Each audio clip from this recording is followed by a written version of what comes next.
Are you preparing for a German language exam like Goethe, testdaf or DSH? In today's video, I'm going to break down exactly how to prepare for and pass these exams. Trust me, it's not as scary as it seems once you know the system behind it. So first, let's get one thing clear.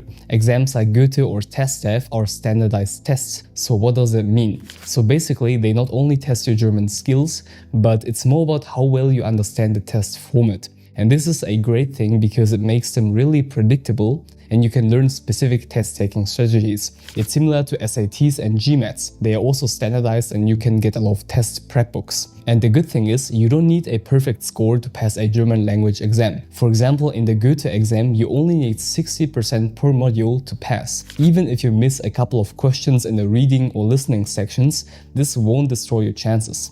And spelling and grammar mistakes are also okay, as long as they're not too frequent. In most cases, you just need to get the certificate, and after that, most people honestly don't care if you got 75 or 92 out of 100. So with the expectations set, let's look at the exam structure. This is the most important thing you can do before you tackle any German language exam, understanding the exam structure. This is very important. There are usually 4 parts: reading, listening, writing and speaking. And this is similar to other exams like IELTS or TOEFL. In the reading part, you will see different kinds of texts like ads, news stories or essays on the higher levels. And the questions could be multiple choice, true or false, or you might need to explain something. The key skill you need to develop here is to skim and scan, and that means reading quickly to find the information you need. Don't spend too much time on one question. In the listening section, you're going to hear short conversations, announcements or lectures and answer questions based on what you hear.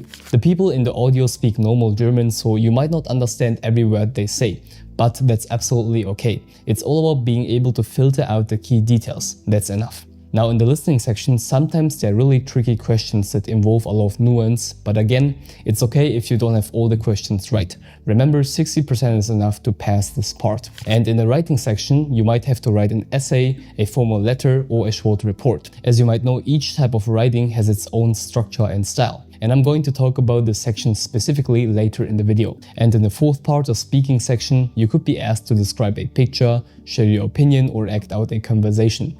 And you will usually sit with other students and instructors at a table and get enough guidance for all the tests. So don't worry, you don't have to do everything on your own. So the structure is not too crazy, but when you want to tackle these 4 sections, you somehow need to learn the language. You need to learn German beforehand, right? So to do this, you need a good study plan that is specifically made for passing language exams.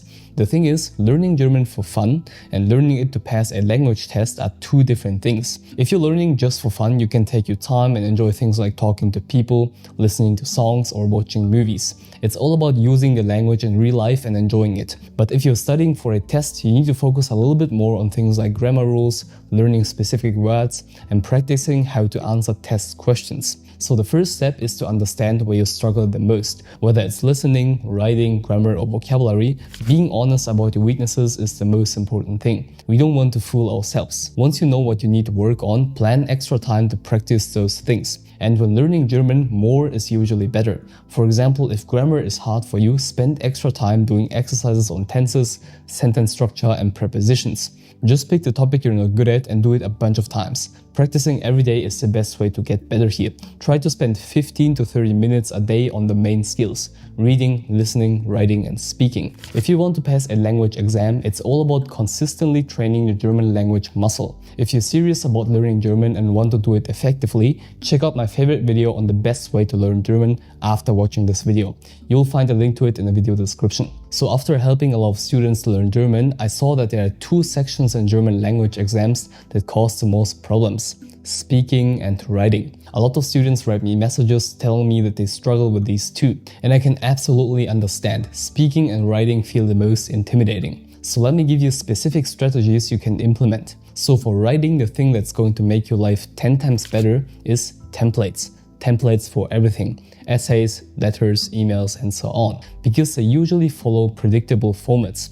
You have the introduction, main body and conclusion. Nothing too crazy. And since the exams are standardized, you kind of know which text type is coming. And one more thing is memorizing useful phrases. For example, meiner Meinung nach, in my opinion, if you write an argumentative essay. Or in the case of a formal letter or email, you can memorize the greeting, sehr geehrte Damen und Herren, for life.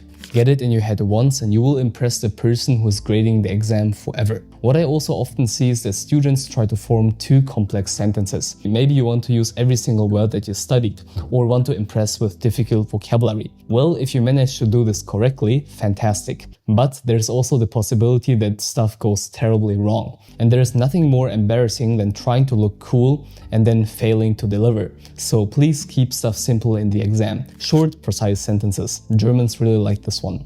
Especially on the lower levels, don't worry too much about perfect grammar. For example, if you look at the sample answers Goethe provides for writing in the A1 exam, even the ones that got full points, they still have minor mistakes in them. But that's absolutely okay.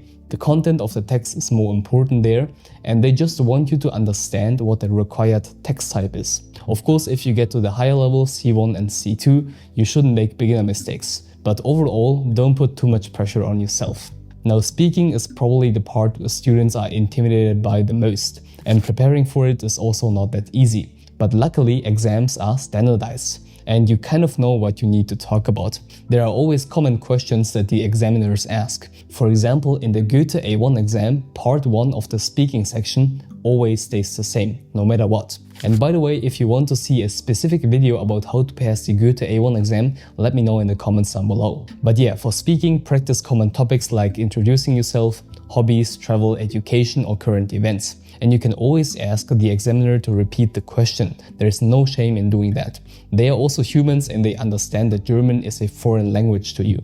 And when it comes to speaking, it's again all about volume. The more you do, the better you're going to get. For example, recording yourself answering questions or describing images really helps. At the end of the day, the main focus is on communication instead of perfection.